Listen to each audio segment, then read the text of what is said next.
Kakain na. Hello sa inyo mga katropa. Guys, dito po tayo ngayon sa Barangay Dara sa Tanawan City sa Batangas. Dito po sa Walter Mart Tanawan. So guys, meron tayong bagong susubukan na food trip ngayon. Yung pong yogurt ng Yograb. So balitang balita ko at trending po ito sa social media. Masarap daw po. So guys, susubukan natin yan. Tara, samahan niyo ako.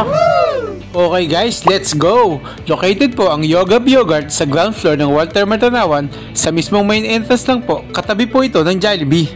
Open po sila from Monday to Sunday, 9 AM to 9 PM. So ayun guys, simulan na nga natin to. Price starts at 45 pesos po per 100 grams at 65 pesos naman kung may kasamang premium sauces.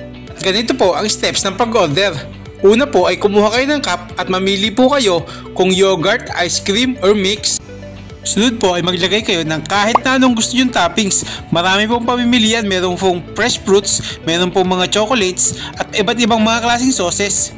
Sunod po ay titimbangin ito at babayaran nyo na. At ayun na guys, may enjoy nyo na po ang sarap ng yogurt Yograb. At ayun na nga guys, nagustuhan ko talaga ito. Masarap at quality po ang mga ingredients. Maraming choices at combination ang pwede. Fresh fruits pa ang ginagamit nila. Panalong panalo talaga ito ngayon darating na summer. Kaya't huwag ka na magpahuli, mag-Yograb yogurt ka na!